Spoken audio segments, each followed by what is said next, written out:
It is time for Tag Tuesday.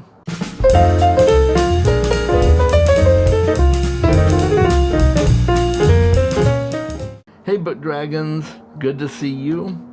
We are in the lovely state of Washington right now, getting ready to hopefully be ready to move.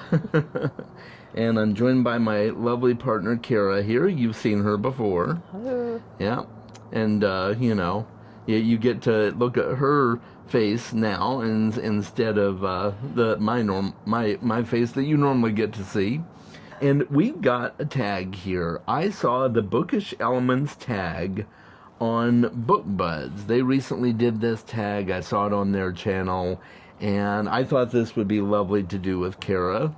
And this was created by the channel My Granny Era, which I was not able to find, but if they are still on YouTube, this is a fun tag. So hope you guys enjoy it. It's just a list of 8 questions here, and we'll get right to it.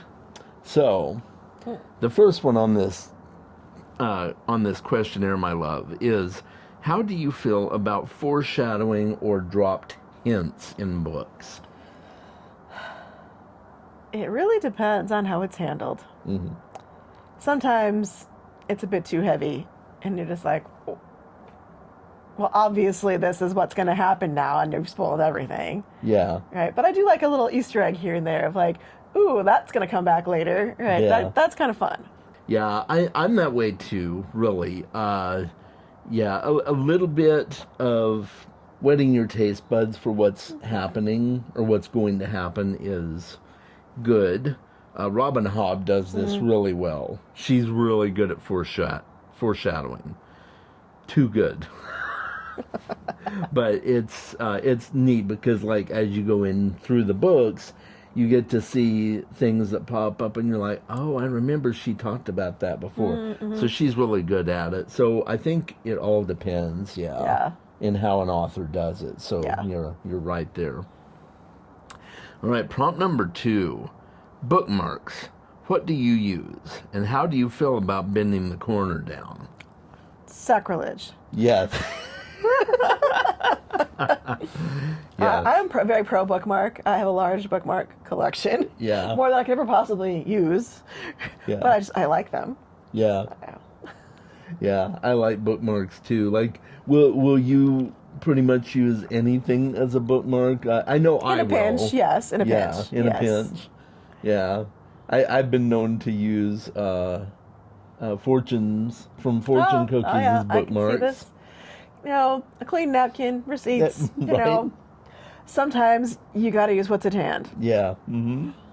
Yeah, exactly. A leaf in a pinch. A leaf, yes. Yes, a leaf in a pinch is good. Yeah. Teabag. Okay, well, apparently that wasn't a good idea. Just not a used one. Well, yeah, not a used one. Yeah.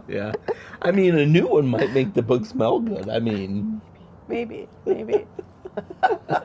Wow, we're a little slap happy tonight. Yeah, we are a little slap happy tonight. It's been a long day. It's been a very long day. Prompt number 3: forgotten bookmarks. Have you ever found something strange in a book?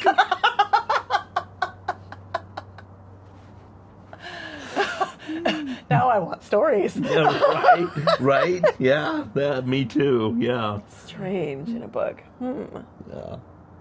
I can't think of anything that's been strange. Yeah. I don't think I have anything that's strange either that I've seen in books. I mean, I've seen business cards in books. Sure, people will stick their random business cards in books. Sure. But old pressed flowers I've found in books, but that's not that out of the ordinary. Yeah. I can't think of anything like particularly strange that I found in a book. Mm-hmm. Yeah, same here. All right, prompt number 4: inscriptions and annotations. How do you feel about writing in a book, and how do you annotate, if you do? The only thing I would annotate would be a cookbook. I write in my cookbooks. I do. That's usually just because otherwise I will not remember the changes that I made to make this amazing thing that will never happen again if I don't write this down. Right. Right. I don't generally annotate unless it's a cookbook or like a textbook, right? I'll put notes. I'm good with inscriptions, book plates, all that stuff I'm good with, right? But I don't typically write in like anything other than a cookbook or a like textbook. Yeah. Yeah, textbooks. I've been known to write in textbooks or in a nonfiction book or something like that. Rarely, but I have done it. And inscriptions I don't mind. Yeah. But like if I get a hold of a book and there's heavy annotations in it, I'm like gonna be like, okay, why is this here? Right. This is get yourself a notebook. Yeah. This is what journals are for, people. Right. Yeah. Yeah. I've found books in a used bookstore, right? And like there have been color coded annotations all over the book, and I'm like, And that's just why is this even here? Why did you taking it too trade far this for in? me? Yeah. You put that much work into it, Yeah. and you're going to trade it. I don't know. Yeah. I don't get it either. I don't get it yeah. either. All right. Let's see. Oh yeah, there's my. Okay. Got to make sure I'm not blocking the mic here. All right. So prompt number 5. Introductions and footnotes. Do you read them or avoid them? What makes a good introduction? Depends. I usually try to read the introduction. I don't always make it. Yeah. Sometimes I get partway and I'm like, no, I'm good. I'm gonna skip to the best part, right? Yeah. Footnotes, usually I read them. Yeah. At least skim them. But I don't like the introduction that basically explains what I'm about to tell you. Yeah. Like that's why I bought the book. Yeah. Yeah. I don't need you to tell me what you're gonna tell me before you tell me. Yeah. I like it if it's a little, background on the author, a little personal story, like something that's, gives you some context, right? Yeah. But if it's just, I'm going to tell you about this in this book, okay, well, that's why I bought the book. Right? Yeah. Tell me the whole premise before I actually read the book. Yeah. I've had that happen a few times. I don't always read the introductions, but if it seems like it would be interesting to get to know something about the author or anything like that and why they wrote the book, I might read it. But Yeah. I'm not big on reading introductions. Footnotes I do read. I know a lot of people are bothered by footnotes. Especially so do you like footnotes in fiction? If it makes sense with the context of the story. Yeah. Right. Yeah, I'm the same way. If it enhances the story, sometimes there's footnotes you're like, okay, why didn't you just put that in the book? Sure. Or in the context of the story. But I read the Deathgate Cycle by Margaret Weiss and Tracy Hickman, and there's footnotes in that, and I thought they were very helpful footnotes.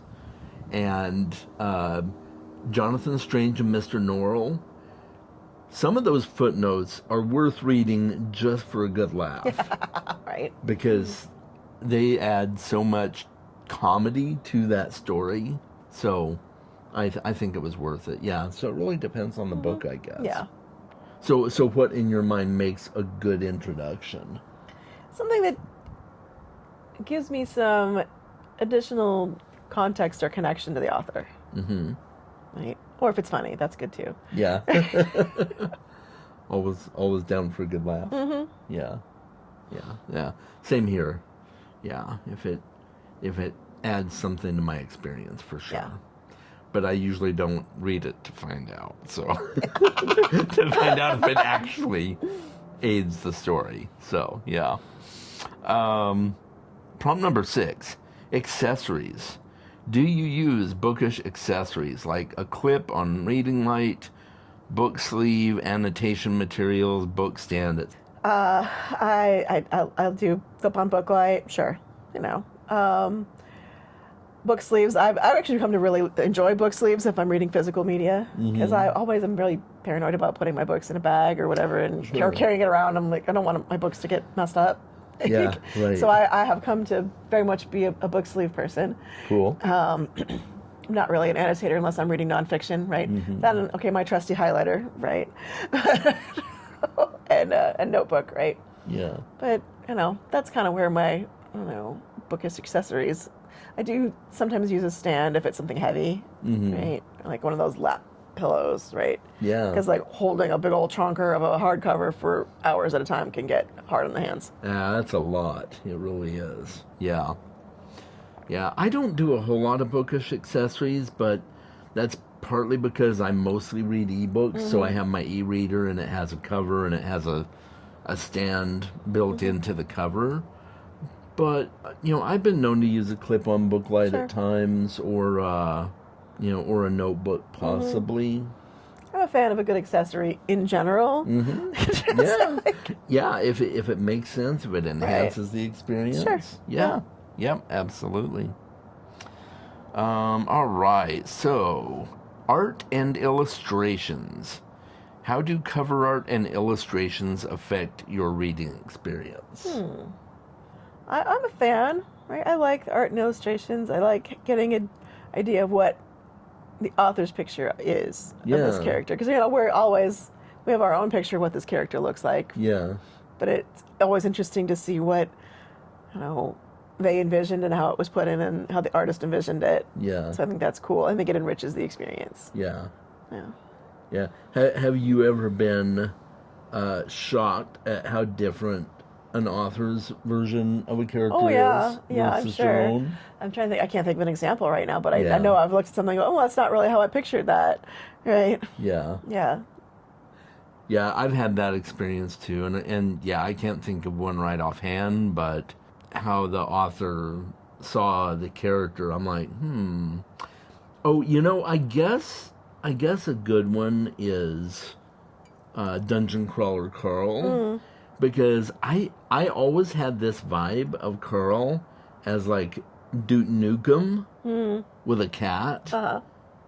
And so I kind of pictured him as Duke Nukem, and then you see the illustrations on the covers, and it's like, well, sort of, but not really Duke Nukem. I don't know. That's just my weird fixation. But overall, you like illustrations and books and stuff? I think it's nice. Yeah, I'm the same. I really enjoy a good illustrated edition, good special edition, deluxe illustrations and stuff Give me all like the pretty that. books. I'm here for it. Yeah, same. Yeah. All right, so... I guess one other question would be, though, do you feel like it takes you out of the book or enhances the story for you? I don't feel like it takes me out of the book. I think it gives like just a different pause to kind of contemplate a particular sequence, right? Yeah. Okay. Cool. Yeah. It's the same for me. Yeah.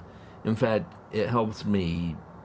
For me, it kind of helps me enjoy the book a little better, even, because I'm like, because I might get to a certain point in the book, and then I'm like, oh, is that what the cover's illustrating? And I'll go back and look at the cover, and I'm like, oh, yeah, now I can see what they're talking about, yeah. All right, so prompt number 8, format. Which format of books do you prefer? Oh, there's a train. Yes. Which format of books do you prefer? Hardback, paperback, audio, digital? Do you do different things for different situations? I am all over the place on this one. I have become a very big e-reader fan. It's just so convenient. You can carry your whole library in your pocket, right? That's great if I'm traveling, if I'm going to and from work, if I don't have time or space to haul a whole bunch of stuff. It's great. Yeah. I love ebooks. Not disturbing people at night when I'm trying to read. Ebooks, great, right? Yeah, right. But I also enjoy a good physical book, right? I don't buy a whole lot of paperbacks anymore, but I do I do like them. I know they have their place. I'm mostly either hardcover or e-reader at this point. Mm-hmm. Or audio, if it's a good narrator. Yeah, definitely. I'm all Sometimes over all the place, three. too. What's that? Sometimes all three. Sometimes all three. Okay, yeah. If it's something I particularly love, I might have it in all those formats. Yeah. And immersive reading, do you like to read immersively? I have never tried immersive reading. Okay. I have a suspicion it would irritate me. Yeah? Yeah. Because my reading speed is too fast. Okay, yeah, that's fair. I think that I would be like, it would drive me crazy because I would read faster than the audio, and then I would just be like, right. So one day, if I walk into the room and you're going, you will know. I'll know what happened. She tried to read immersively. You tried to read Dresden immersively. Oh, yeah. I love reading the Dresden Files books immersively.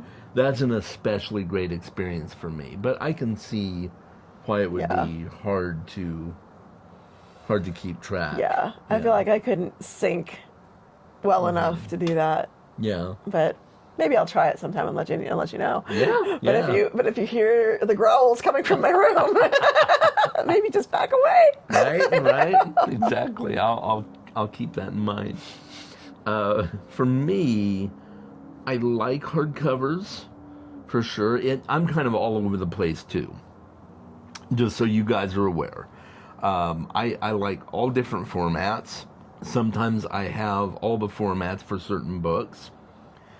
I don't read a lot of hardcovers just because they're just huge books and they're heavy and hard to hold.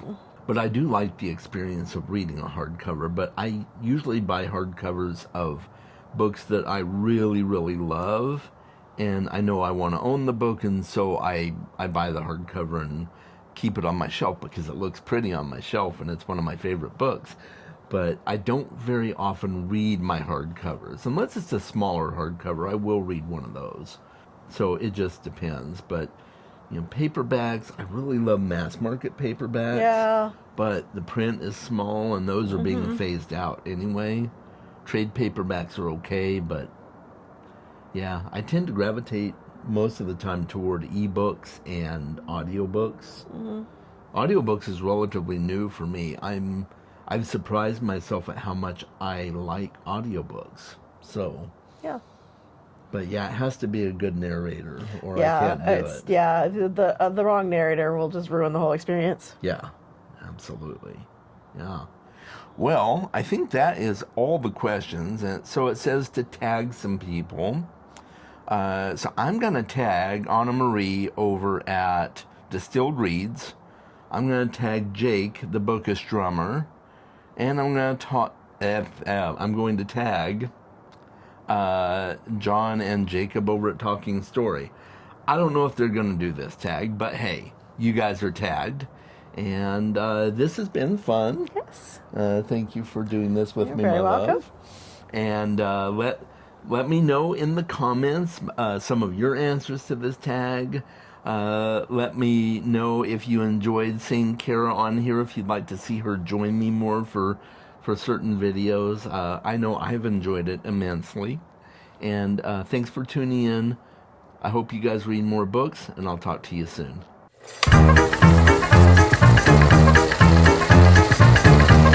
And we've got a tag here. I lost my train of thought.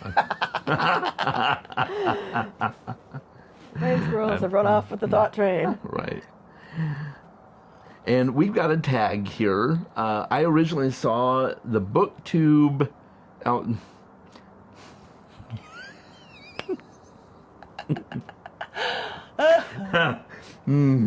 Oh my.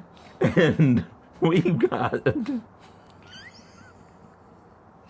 This would be good for a blooper reel, right? Oh my God.